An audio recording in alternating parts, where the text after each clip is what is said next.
Om Namo Narayan. So we're sitting here at the beautiful Jagadish Giri Ashram with many beautiful sannyasis and sadhus here. So Uma Giri, so you've been here now. Why don't you tell us your story a little bit of how you were arriving at the Kumbh and in India and your beginning path here. Oh, the beginning path at this Kumbh Mela. Well, I was here for the second bath, and then I went back up to my place, and I just came back 2-3 days ago because it's too hot here for me in Hardwar. So I just came now for the time of the bath bathing. So altogether I've been here for about 10 days.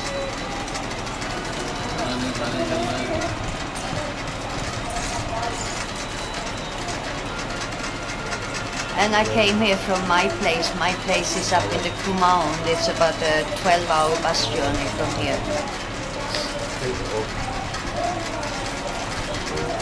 So I came here. No, but more, tell us how you originally, in brief, because I know people can always watch Michael's film and hear the more detailed story about you, but tell us more just about how you arrived in India in the first place and how you came to be with your first Guruji. Oh, well, that is a very long story. It's been going on for 30 years. It's a very long story to put 30 years in brief. Well, I came and I was obviously like everybody looking for something life. What is the point of life? What is the meaning of life? And questions like that has been since childhood, and that brought me somehow to India, and that brought me also into this way of life, to meeting my guru, and that's 30 years ago now, 35 years ago, and since then I'm on the same quest to find out, what is life and who am I, and that quest has brought me to this place.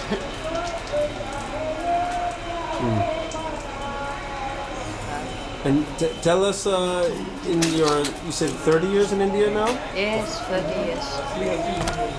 Tell us about maybe just highlight a few extraordinary experiences you've had along the way here in India, if you don't mind talking about that kind of thing. Every experience has been extraordinary. For me, I'm a foreigner, I'm a Westerner, and I didn't know anything about this culture when I came here.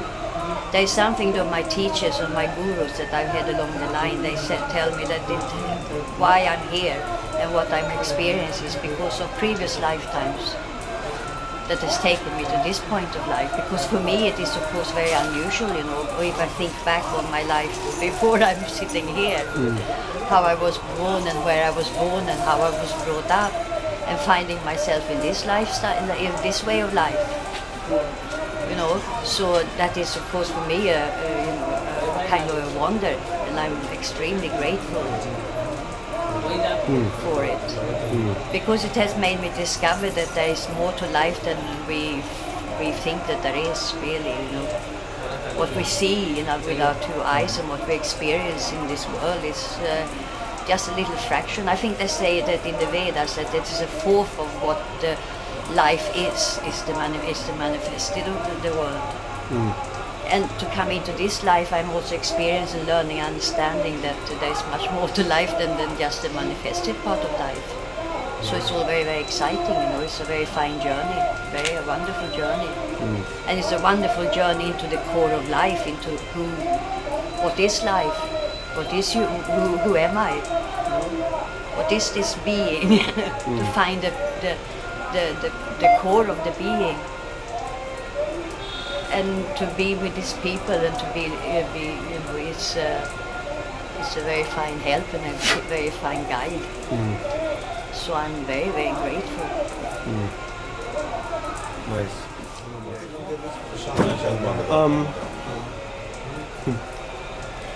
Yeah, that's really nice how you put things. So maybe you can say a few words on, like we were talking earlier about... So you were saying, exactly, you were saying about the experiences. So my point is that, for me, to come from a completely different culture, every experience has been and still is a kind of a wonder. because it is still a kind of a, for me, every experience is still an extra addition to the understanding of this culture. And you can imagine, coming from something completely different and being accepted and being part of this it's a wonder. And especially in these days, we are living in such a kind of materialistic world, and you get so far removed from yourself. And then for me, then to have this grace of being able to live in the world where the whole point is to try to find yourself, to find life. So I'm very, very grateful. And all the experiences along the line has taken me, every experience. This is another thing to the Naga Babas, that I'm part of this tradition because of my guru. My guru was a Naga Baba. So then automatically I also become a Naga.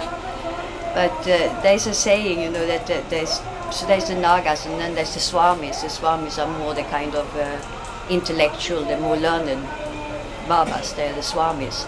And there's a funny saying that the Swamis, they say about these Naga Babas, they don't know anything. And because they don't learn it from the intellect. And the Naga Babas, they say about the Swamis, so they don't know it because they only know it from the intellect. But while we, the Nagas, we know it from the experience. And this is, I think, that sometimes I'm wondering why are these people my Guru brothers? And then I understand, it is because the Naga Babas, it is the experience of it. And I'm not particularly intellectual, I taught me to be very, very intuitive. Their experience is an intuitive experience and not an intellectual experience. So that has become my path too, because I'm more of a kind of intuitive person than an intellectual person. Because in a sense, I really don't fit in with them. Because they are Naga Babas and I'm a woman and I'm a Western woman too. Right. It's a very traditional and orthodox way of life.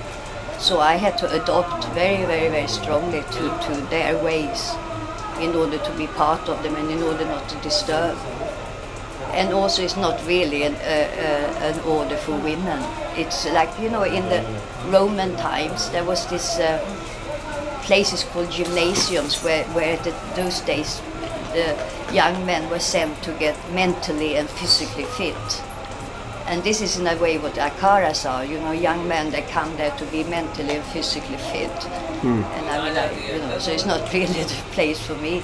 But because of my guru, I also became part of this tradition. But I understand, in the beginning I couldn't understand really why, but I understand this because of the intuitive way of understanding truth. You couldn't understand the way that they understood truth, or you couldn't understand what, why it really wasn't open for women? Why? Well, why it really wasn't open for women? No, it is not. It's open for women. The truth is open for women. But this particular way is a male. It's not for women. It's a warrior class, They are warriors. So it's not really for women. Women in India, women is a symbol of the mother, A mother is something that embraces her children, The Nagas, they are the protectors of the Dharma, the protectors of the tradition. And what about the Sadhvis that I see, the small little sect within the sect of Nagas in Juna Akhara? Yeah, there are sadhvis in the Juna Akhara too, but I tell you that if I'd been an Indian woman, I doubt that I would have been a sadhvi in the Juna Akhara. Really. And most of the sadhvis in the Juna Akhara, they're very fine women, very sort of simple women, most of them, and they are there as more as servants. They're serving the gurus in the name of serving God, and that's very fine, but they are a little bit, if I were an Indian woman, I would go to a female ashram, a female akhara, female place, where women, Indian women especially too, they sort of belong together. men belong together. So there am I, kind of an odd one out.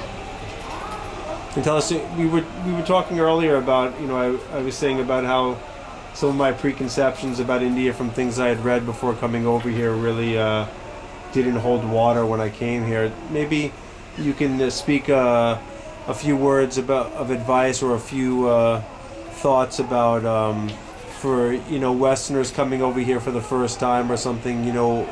How they may want to look at things, or how they may want to open their mind, or how they may want to not hold on to ideas that they've read versus the things that they'll actually see in reality here. Maybe you can comment on that a little. It's very difficult now.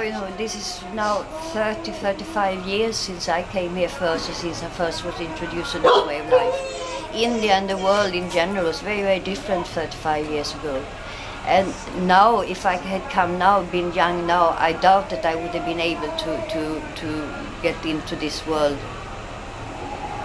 in the way that I have done, in the sense that the teachings, the teachings is just the same as it's always, but it's become very diluted. It's become very mixed up, 35 years ago, India was not part of this global thing at all, and you couldn't buy anything. All this material, the material world, and our technology has made this teaching very different. And these days, most of the teaching is given in everything has become so instant in these days. You just press a button and you get what you want. And also this teaching has become modified to that kind of standard a lot. So it's very, very difficult to find the true teaching. Very difficult. How do you think it's been modified? By making it sort of instant. It's a long, hard journey. It's a long, hard journey for everybody. It's not to learn anything kind of intellectually, It's to purify yourself in order to see truth. There is two kind of truths. There is something called absolute truth, which is truth, and then there's relative truth, which is a kind of related to something. But in order to see the absolute truth, which is one can say is God, which is you have to that truth is truth. Truth is pure. There's no flaws in truth. And in order to see that truth, you have also to become that pure and that truthful in order to meet that truth. So this whole path is how you see it at the Kumbh Mela and how you read a bit about it in the books and so on is one thing. But to really to do it, to purify yourself to that degree that you can become that pure, it's a very, very, very, very tough journey. And I think it has become very more difficult these times with so much material impact and so much technology around us. So, so it's hard to there are certainly very fine teachers around. But nowadays you go to an institute and you learn yoga and you get a diploma, 6 months of diploma, and then you can go and teach other people yoga and so on. And that's not really how the teachings are.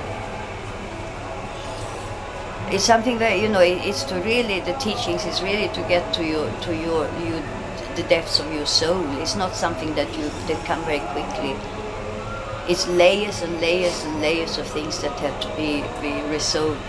And what it really is that you have to give up your ego, your image of yourself, your idea of who you are, that thing. And you have to try to find out that who you really, really are. And that is also hard, hard for anyone these days when we live in such a world of images. Everybody creates their own image, and to try to descale that image is quite tough. You have to surrender. And these days it's very hard to surrender because that aham, that ego is very strong, because you kind of use that to survive on these days. The bigger the ego, the bigger is your chance of survival in a sense. So it's very, very, very hard wait now. I see, here at Kumbh Mela, young guys, getting initiated, and I wish them my heart from sort of mother point of view that tough way they've chosen these days. You feel it's tougher now than it was? Yes, absolutely. Because of all these attractions and all these desires, all these lurking things around, you know. Tougher for them to stay on the right path. Yes, much tougher. Much tougher. Tough to even find a guru that's even staying on the right path. Yeah, I think so too. Oh. So that I just someone the other day someone was saying, oh, there's lots of gurus, but it's very hard to find good disciples. Yes. Yes.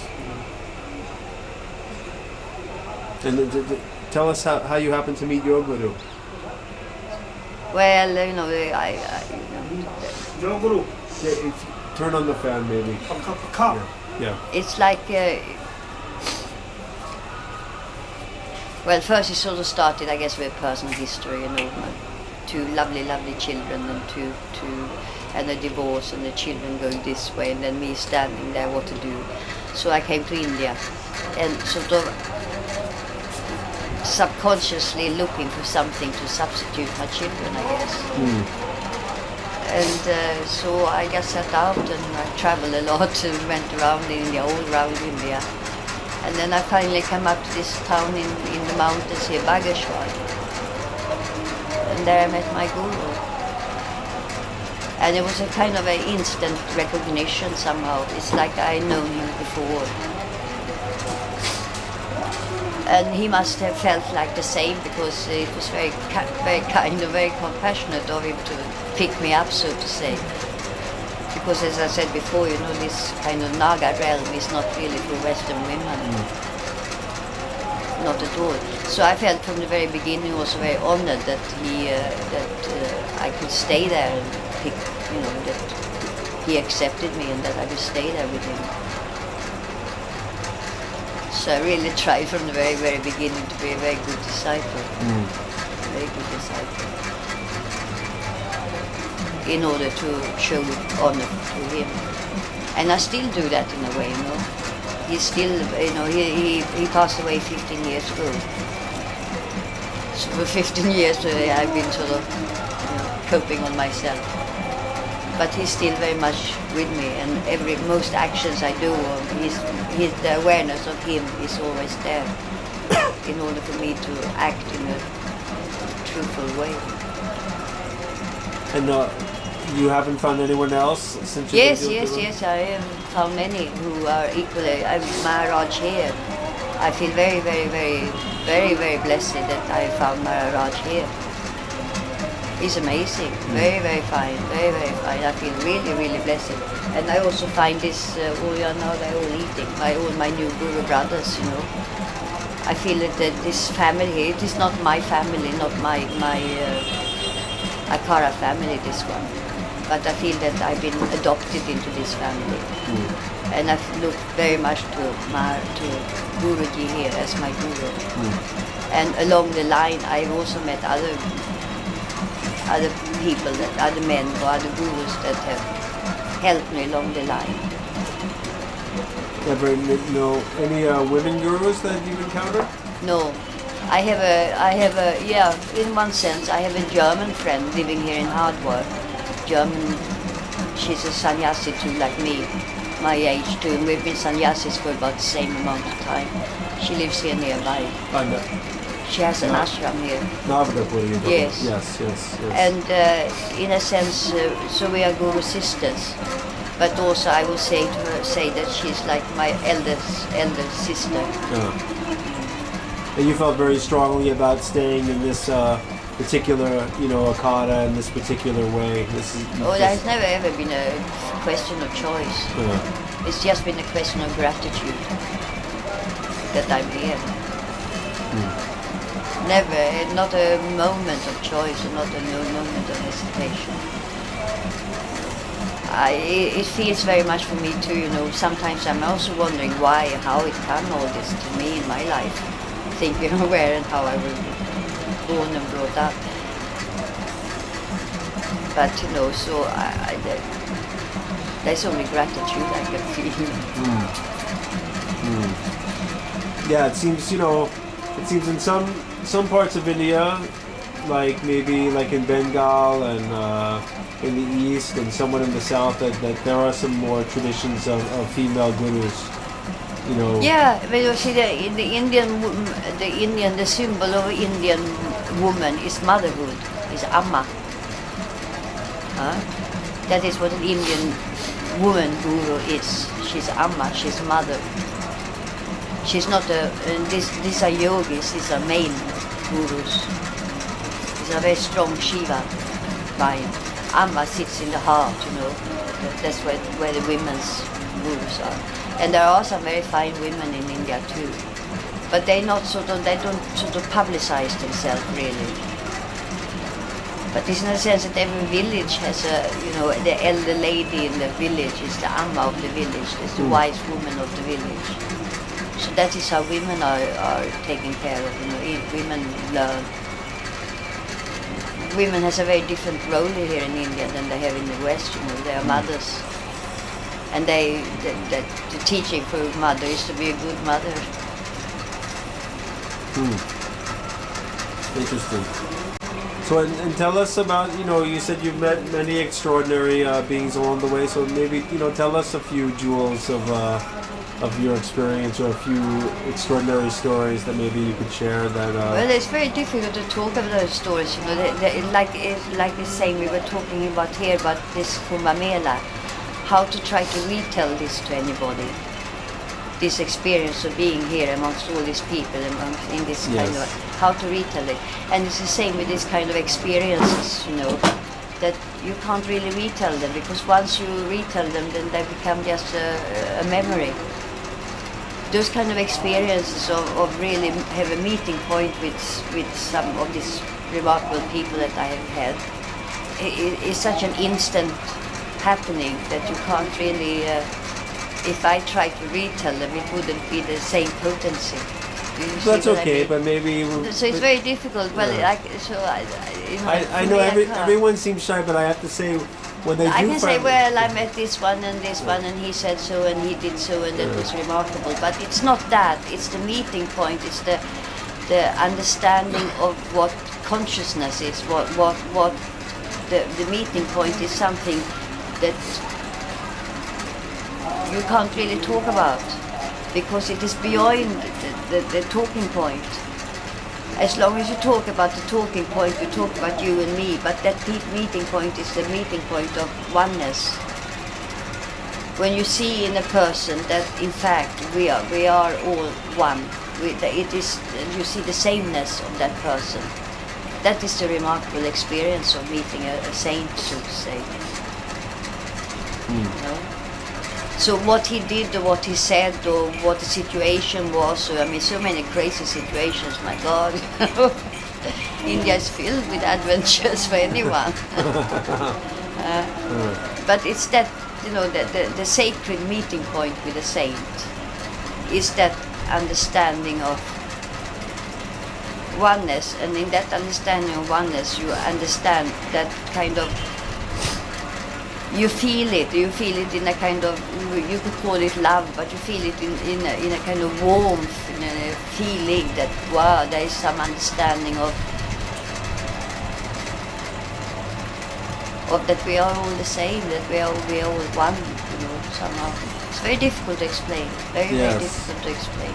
Those things, I find very hard to put into words, but I know, in the West, just because of what they've been used to, we take books like Autobiography of a Yogi or various books, and they tell these remarkable stories of remarkable beings. And yes, a lot of people have told them, so they tell them probably much better than I do. But it's not.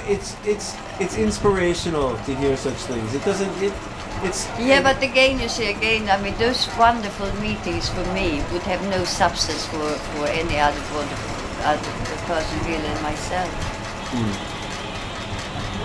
Then it would be retelling something that I wouldn't be very good at. I would not be able to give justice to.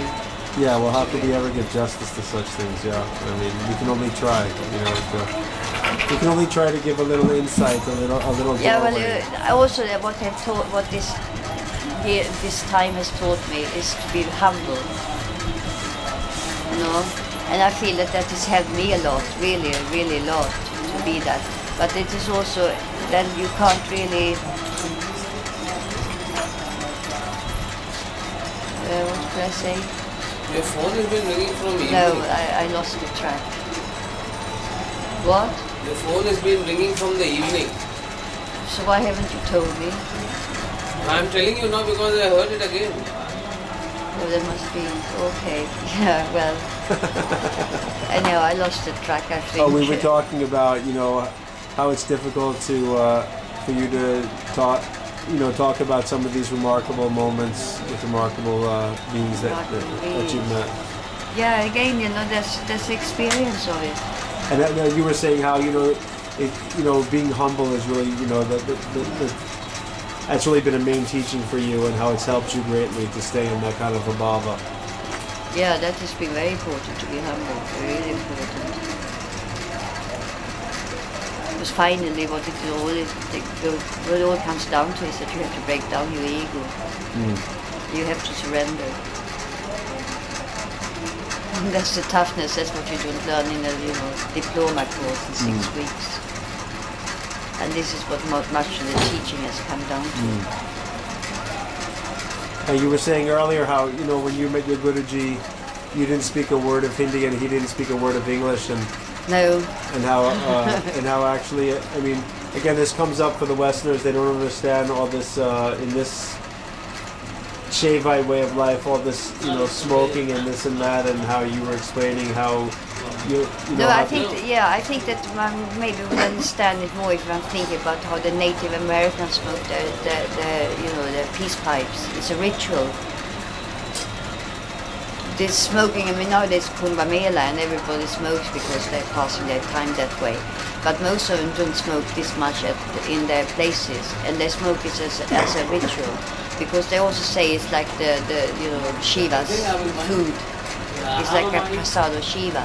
And if you smoke it as a ritual with that in mind, focusing the mind of opening up your consciousness, you do, certainly. But it's not really, it's not really meant to be smoked as a social happening. Right. And that is what happened with my guru. It was a ritual with the aim of focusing the consciousness on Shiva, as it is meant to represent anyhow symbolically. And so how did your first teachings with him go when you're saying when it happened over the Chilam? Can you explain a little bit about how that actually transpired? No, I can't, because the teachers didn't come in number 1, number 2, number 3. That was over the years of serving. That is what is so important on Guru Seva. Yeah. Once you become a disciple, you should spend the time serving your Guru. And you should serve him completely, totally, and surrender to your Guru. And in that way he transmits, because the teaching, if you wanted to learn yoga, you can go and find yourself a yoga teacher. If you want to learn Sanskrit, go and learn Sanskrit teaching. What you learn from your Guru, it cannot really be taught in words, it's a transmission. And that can be transmitted only if you are humble, yourself down. That's my telephone. You left off with me, we were talking about the transmission of the Guru to the disciple via Seva. Yeah, so before you have to serve your Guru. This is the first thing. When you start becoming a disciple, you have to spend time with your Guru and serve him. And so surrender completely. That is the reason why you serve your Guru, to surrender. And once you surrender, then he can transmit his teachings to you. Because the teachings is really not, it's not an intellectual, what you want to do intellectually, you can read. There are fantastic scriptures here in India, the Upanishads, for example, Brahma Sutra. You can read everything your intellect would like to be satisfied finding. But that teaching, the sacred teaching, is a transmission that is beyond words. And that the Guru can transmit when you have surrendered. See, it's it's so much beyond all these concepts that we're caught up in the West, where this and that technique and this and that thing. It is really. Oh, they all help, you know, they all help. What you have to do, you have to purify your mind. You have to clean your mind. You have to stop this mind. You have to stop the logic and reason. You have to stop talking, stop judging. You have to clear your mind up, you know, to empty it out so that you can receive without your judging, your reasoning and all that. It stops it from coming into you completely. So you have to purify, clean your mind up. And all these, techniques are good for that. That's what they are for, you know, mantras and yantras and breathing exercises and all that. That is for mind control, and that is very important to have. Tell us about some of the things that you found very helpful to clean out your mind. Stop thinking. To be aware of that, you know. I do that every morning still, you know, every morning I sit down and I try to stop this discursing mind, you know, the mind that sort of plans the day and the mind that think about this and this and that and that. I try to consciously stop that, not use that in the morning especially. And clear the mind, be empty-minded. And then in that empty-minded space, then you are aware. Then that awareness is there of, you know, of it all. Anything else? Any other technique that you found especially helpful that you might want to share? Yeah, in order to stop this mind, it's very tough because it's going there all the time. In order to stop it, breathing is for me anyhow. You know, I'm not that disciplined of myself, but breathing is a very good exercise because you can't really be aware of your breathing if you're thinking. You know? So by breathing, you think of the breathing in and out, in and out. I mean, there are all different kinds of breathing exercises, but many of them, they say you have to have a good pranayama teacher to learn. But it's not necessary to know all these exercises, just to be aware of your breath, in and out, in and out, in and out, and where it comes from. And it comes from where the same spot where the mind starts. It comes from down here, you know. So you can't really use your mind at the same time as you're aware of your breath. So as when you're breathing in and out, and then your mind starts going. Your mind is gone. So then you start again with breathing in and out, and try to keep your awareness of the breath. That's a very good exercise. Then these yogis, they have all kinds of exercises, but it's not really for me, I don't think. It seems to be actually relatively new in the Naga tradition, no? I mean, it seems to be more of the thing of the Naths and some of these other sampradayas. All this yoga asana and things. Yeah, there's this little Baba here. Yeah, I saw him the first night. Yeah, he's amazing. I never saw some of those asanas. I'm sorry I didn't film that actually. First morning. Yeah, amazing boy. I just usually don't like to take out this camera because then I'm kind of outside the extraordinary world when I have to sit behind it. Yes. You know, I'd rather sit in it. Next time I'll have a cameraman with me so I can stay on the other side. And so, have you traveled much all around India, or are you mostly? Yeah, I've been all around. No, I haven't been of strange reason. I haven't been to Himachal Pradesh because there's a lot of nice Guru brothers living there, but I still haven't been there. Yeah, I've been everywhere.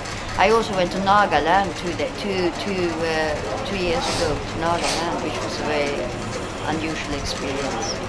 How so? What was that it's like? sort of, it's within the Indian borders, but they're not Indians there. They're Christians as well, and they're not Indian stock, the Indian race. They're Mongolian race. Huh. They say themselves that the only thing they have in common with India is the border.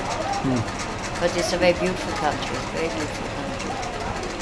Yeah, I traveled from south to everywhere, around, to all the, all the kind of main pilgrims places. I went on a very hilarious journey with my guru. My guru knew that he was old and he wasn't well. So like many Indians, he wanted to do an all-Indian yatra before he passed away. So he rented a bus and fitted up with some of his disciples and some of his devotees. Old little bus in the mountains. And we got insured for 40 days, so we went around all India in 40 days in this little bus to all the sort of main pilgrimage places. Which turned out that in fact in order to have time to go this all around India 40 days, we couldn't really stop in any places, so we were on the road all the time. Around the world in 40 days, huh? Yes, it was something like that. It was quite hilarious. Very hilarious. Huh. Yeah, and I like, Rajasthan, Gujarat. I'm very fond of Gujarat. And what do you feel the role of a yogi is in the world? Well, first of all, I mean, here in India, the role of a yogi is to try to uplift, the role is to uplift humanity in one way or the other. To try to make people better human beings. To be a good example of what a good human being should be, because a yogi should be a good human being. Yes. And that is what a yogi should do. You see, here mostly there's, in villages here there's a temple, and around the temple there's very often a yogi or Baba living, and he acts as a kind of a social work, if I can say, in the village. People, there's no social help in the villages, and there's hardly any doctors in the villages, so they go to the Baba with their problems and their problems. So the Baba's kind of duty becomes to help them, to uplift them. Like even where I'm living, people are very, very poor where I'm living. So what I'm trying to do, though, I have developed a huge garden up there, and I'm now trying to turn that into a horticultural society in order to help these local people that to improve their life a bit, So that is what the yogi should do, to try to help to improve, for people in general. Because very often a yogi, he lives on the charity of the village people. So it has to be a give and take, You can't just take without giving. So that's how a yogi should live. That the problems seem to be the same all over, regardless of how poor or where they're living or how wealthy or you're in the States. I've seen whenever little films I've seen, and when they're coming and talking to the Baba, it's always the same types of unloading. Yeah. Why does God have us in the world with all this suffering, and what is this life like this? And we made our life ourselves. God is just there. He's just looking at our stupid, small little human beings and thinking, my God, why do they destroy our earth? What are they doing? I think we're creating our own suffering. Yeah, where do you see all of that going right now, with the state of where the world's at right now? I feel that Mother Earth is starting to complaining, feeling like now this is enough. Now they have, dug into me enough. Now they have done enough. So I think there might be some punishment from Mother Earth, meaning in sense of natural catastrophes. Do you think that there's a big cleansing coming up? It seems like, it seems like that in a sense. But then I was talking to a friend, and I was saying, there's this rumors about 2012. Right. And then I was talking to some friend of mine who was a historian, and he was saying that in the 14th century that was the same thing then. The people, there were big societies and big communities that believed that this is the end of the world now. Right. So many centuries seem to be that way. Yes. Year 1000, year 500, everyone thought that was the end times. But it seems in a sense that we are getting less and less and less, we're getting further and further away from the course of being human. Yeah.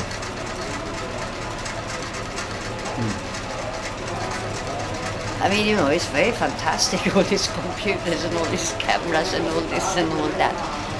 But, I was quite fascinated listening the other day to some talk about some tribe, some pygmies living on the Andaman Islands, who, during the tsunamis, they knew already that this tsunami was coming. Of natural kind of reasons, they knew it. All these machines couldn't tell it. And they moved up to the higher island, and none of them disappeared. And then when it came to the say, for the aid people coming with aeroplanes, they were kind of, we don't need you, we don't need you. Huh. To be so self-standing in a simple way as the pygmies must be, one can wonder if that's not the aim of life. What is the aim of all this, I'm wondering too. But then I'm not into technology. If I was into technology, maybe I would see some aim of it all. I really don't. Yeah. Well, so the aim of life is like to just be human, I would think. Sure, there is evil too in the world, but the aim should be to try to be good, isn't it? I mean, what is the aim of life these days, with all this technology? I mean, we're part of nature, aren't we? We are natural beings. We should live a natural way of life. Now all these pharmaceuticals, they seem to be the richest people in the world. Provides us with long-lasting pills, long-lasting life pills. Yeah, it's funny because, I know, there's so many people that are so old here and undocumented. Have you met many people over 100 years old here? Or do you find when people say that they're 100, it's just a type of Indian exaggeration? No, I'm thinking there was, up to 90. There are people up in my mountains, they are up to 90.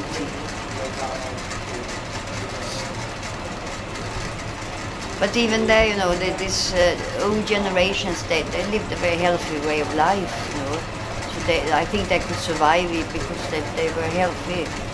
These days it's very difficult to survive because we're living such an unhealthy life. We're eating such an unhealthy food. It's so unnatural, isn't it, everything? Yeah. I know, even G1 Bharti Baba, he told me he was just about 100 years old when I met him in '97. Many, and they're so strong at this age still, even. Yeah.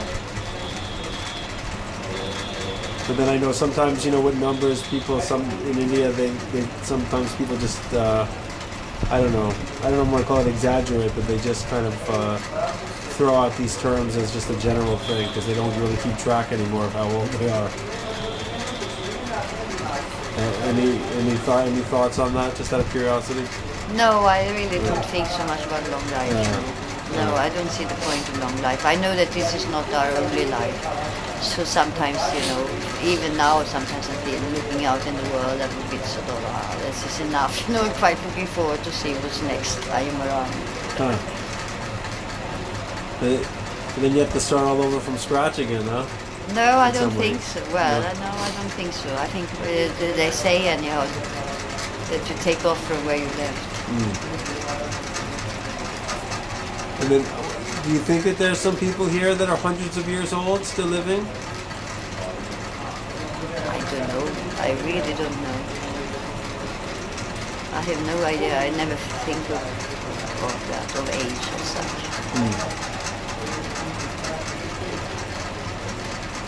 No, I don't know. It's nice. You just, you're not... I only ask these things because I know people in the West are curious about things that are extraordinary. Oh, extraordinary. Yeah, but you see, I'm you not at all interested in that. Yeah, of course. Not the leastest. Yeah, I think anyone I've met... There are, I see now. Yeah, of course there are many supernatural powers, but I'm absolutely not interested in that. That sort of tantra, It's like supernatural, it's remarkable people are acquiring supernatural powers, but in order to, you have to have an audience, so to say, if you've got supernatural powers. No, and then you're sort of living in the world of dualities, and the whole point of this sannyasa order is Advaita Vedanta, is non-duality. And to have supernatural powers, you have to be two. Want to show you supernatural powers too. And supernatural powers is still with a frame of mind. It's like mind powers, and it's to go beyond all that, which is the goal. So, and they say that, so that the text says that you go to a stage, you attain a stage when you sort of, if you go on the sadhana of a yogic sadhana, you get to a point when you get strong enough to get supernatural powers.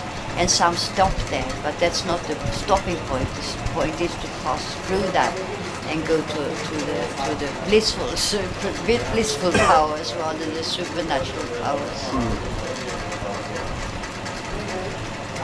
I find it is interesting on occasion to see such remarkable things, Just yeah, I guess it is. Just like when going to the circus, that's always fun too. Yeah, but since that doesn't attract me, I don't search it out.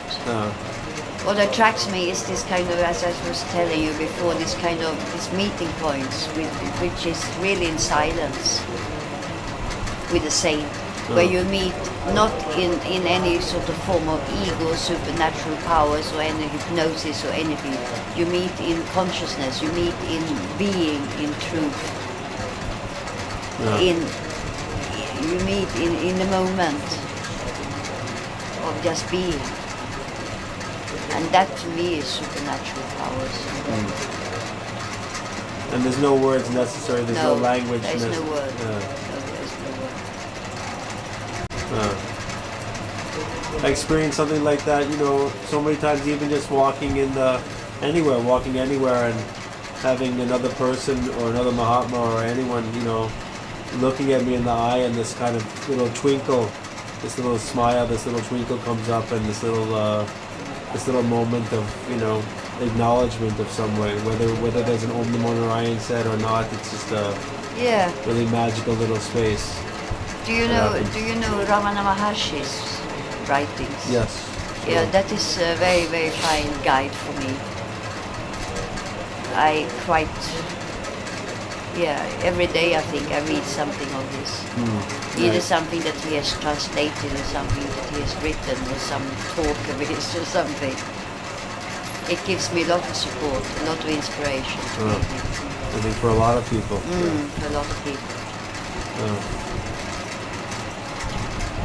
Yes.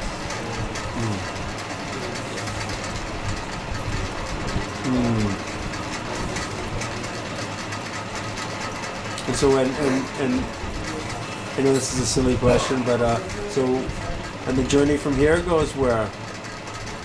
From now Kumbh Mela is finished. Now I go up to my place again, and as I think I said, that I'm trying to make it to form a horticultural society. And where I live, you see, is very, very remote. It's one of the most remotest and one of the most neglected areas of India, so I've been told. And I'm trying to there establish a horticultural garden. I have a few, there's a huge garden, and somehow just happened, and I have a young man that helps me, one local person. And he's a very good gardener as well. So I can't really afford to pay. He has got a family of 3 kids, 3 boys that needs to be educated. And I can't really afford to pay him that much money that he can afford this.